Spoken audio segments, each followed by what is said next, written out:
Assalamualaikum warahmatullahi wabarakatuh dan selamat malam khususnya buat teman-teman saya, sobat-sobat saya yang berada di Kota Makassar. Kembali lagi dengan saya Iksan di Rumah 4 Saksian. Pada malam ini ada sedikit berbeda dari yang biasanya karena saya akan menganalisis atau mengupas tuntas sebuah puisi dari hasil karya seorang penyair ternama Indonesia. Saya yakin teman-teman sudah pada tahu yang puisinya yang berjudul Aku atau Karawang Bekasi. Saya yakin teman-teman sudah pada tahu. Namanya itu Chairil Anwar. Jadi buat teman-teman yang nggak tahu, mungkin saya bisa jelaskan sedikit siapa itu Chairil. Jadi Chairil Anwar itu adalah seorang penyair ternama Indonesia yang lahir di Medan pada tanggal 26 Juli 1922. Dan karyanya itu ya ada Aku, Karawang Bekasi, Ponorogo, Sia-sia, persetujuan dengan Bung Karno, Sepadan dan lain-lain. Jadi, tapi yang saya ingin menganalisis pada saat ini itu puisi yang berjudul Karawang Bekasi. Mungkin saya bacakan dulu. Ini puisi yang berjudul Karawang.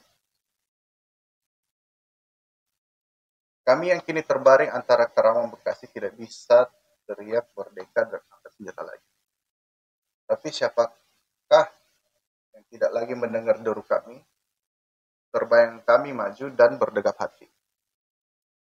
Kami bicara padamu dalam hening di dalam sepi, jika ada rasa hampa dan jam dinding yang berdetak, kami masih ini. Yang tinggal tulang diliput. Kami sudah coba apa yang kami bisa, tapi kerja belum selesai.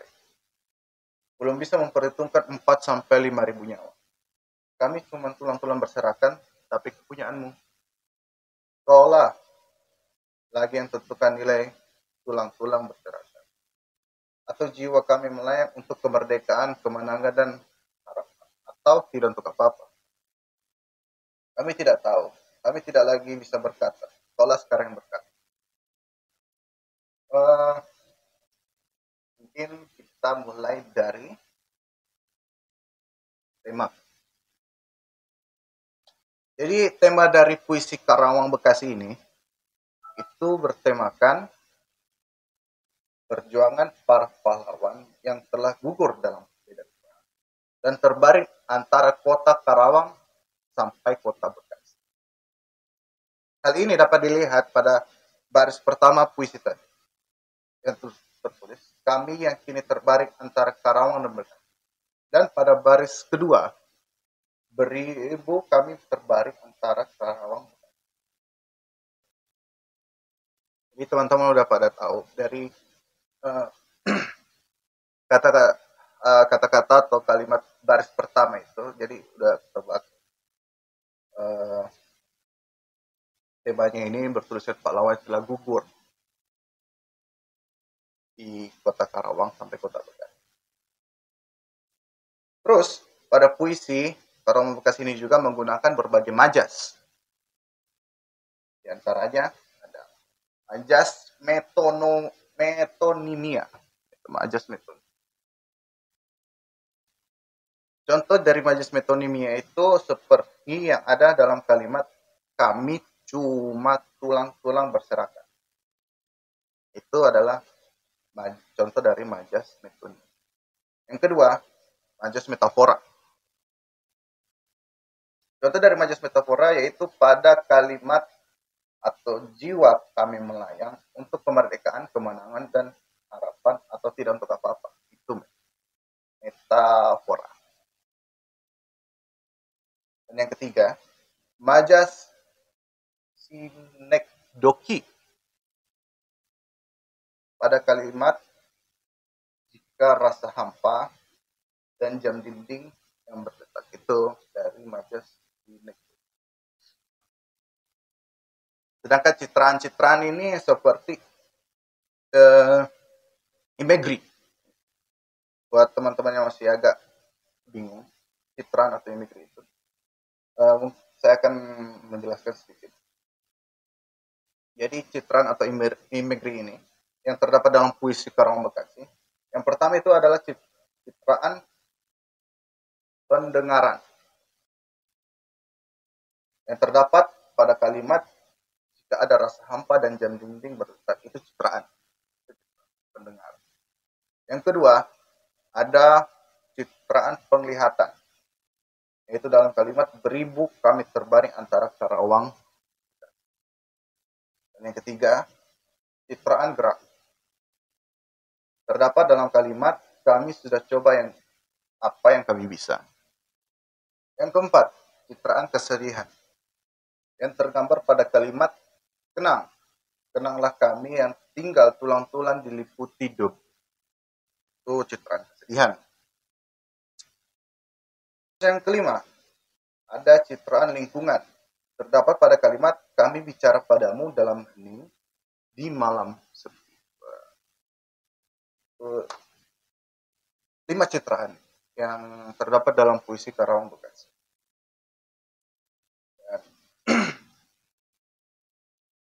Dan pada puisi Karawang Bekasi ini juga kaya dengan rima atau persamaan bunyi, baik perulangan bunyi yang cerah, yang mampu menciptakan suasana kegembiraan, kesenangan, maupun bunyi-bunyi berat, menekan, yang membuat suasana kesedihan bagi yang membaca. Terus, walaupun puisi Karawang Bekasi tergolong puisi panjang, tapi ternyata tidak terlalu banyak rima di dalam puisinya. Jadi, kalau teman-teman lagi baca puisi Karawang Bekasi ini, mungkin terlihat panjang. Di dalamnya itu tidak terlalu banyak rima. Nanti saya bakal jelaskan rima-rima apa saja yang terdapat di puisinya.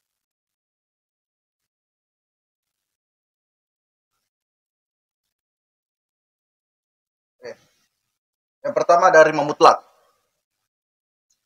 Rima mutlak yaitu yang terdapat pada baris 14 sampai 15 dan pada baris 18 sampai 19. Kalimatnya itu, kami tidak tahu, kami tidak lagi bisa berkata. Kalau sekarang berkata, kenanglah kami, teruskan jiwa kami. Itu rima mutlak, terdapat pada baris 14 sampai 15 dan 18 sampai 19. Yang kedua ada yang namanya rima patah. Rima patah terdapat hampir di semua baris. Misalnya baris 1 sampai 5. Kalimatnya itu seperti ini. Kami yang kini terbaring antara Karawang Bekasi tidak bisa teriak merdeka dan angkat senjata lagi. Tapi siapakah yang tidak lagi mendengar deru kami? Terbayang kami maju dan mendekap hati. Kami bicara padamu dalam hening di malam sepi. Itu rima patah. Dan ada juga yang dibilang diksi. Diksi atau pilihan kata atau frase yang digunakan oleh penulis dalam puisi Karawang Bekasi. Jadi si Khairul Anwar ini yaitu menggunakan diksi atau pilihan kata atau frase yang merupakan kata-kata pilihan yang sangat tepat untuk dapat mengungkapkan apa yang hendak disampaikannya. Jadi itu sangat penting. Jadi mungkin menurut saya bagi penyair Indonesia, pemilihan kata atau frase itu sangat penting dalam membuat puisi, karena dapat mengungkapkan pesan atau kehendak yang disampaikan oleh si penulis. Efek yang akan muncul dari pemilihan kata ini adalah adanya imajinasi yang estetis. Kalau frasenya atau pemilihan katanya tepat, itu dapat menimbulkan atau memunculkan imajinasi yang pemilihan kata juga bisa menjadi ciri dari seorang penyair yang dengan nama lain idiosinkresi. Jadi idiosinkresi itu adalah pemilihan kata yang bisa mencerminkan atau mencirikan seorang penyair dari puisi. Saya akan menjelaskan beberapa diksi yang terdapat dalam puisi Karawang Bekasi. Jadi pada puisi ini terdapat beberapa diksi. Pertama itu, kami bicara padamu dalam hening di malam sepi. Jika tidak ada rasa hampa dan jam dinding yang retak, kami cuma tulang-tulang berserakan. Berjagalah terus di garis batas. Berjagalah terus di garis batas pernyataan dan impian. Itu barusan yang saya baca. Itu diksi, salah satu diksi dari puisi Karawang Bekasi. Dan ada juga yang dibilang amanat atau sebuah pesan. Amanat atau sebuah pesan itu bisa juga berupa perintah yang disampaikan pengarang pada pembaca. Pesan atau perintah tersebut bisa tersurat atau yang bisa dibilang implisit. Dan bisa juga tersirat atau namanya eksplisit. Tergantung bagaimana cara pengarang mengungkapkannya. Jadi ini tergantung pengarang dia mau menggunakan pesan yang tersurat implisit atau yang tersirat atau eksplisit. Di dalam puisi Karawang Bekasi terdapat banyak amanat yang so pasti. Jadi di antaranya itu, ini contoh dari surat implisit ya, ini dari ungkapan tersurat atau implisit.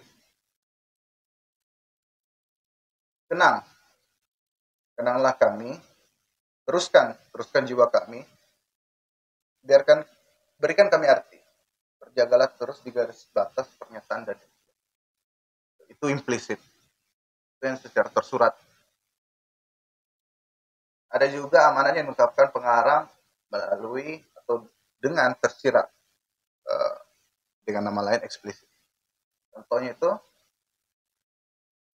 tapi kerja kami belum selesai. Belum bisa memperhitungkan arti 4-5 ribu nyawa. Itu eksplisit. Amanat tersebut dapat berarti walaupun negara ini sudah merdeka, tapi belum bisa menghargai jasa-jasa para pahlawan yang gugur saat perjuangan melawan penjajah demi kemerdekaan. Jadi pada contohnya ini, kalimat eksplisit ini, itu amanatnya itu dapat berarti walaupun negara ini sudah merdeka, tapi belum bisa menghargai jasa-jasa para pahlawan yang sudah berjuang. Terus ada contohnya lagi. Sekolah lagi yang tentukan nilai tulang-tulang berserakan.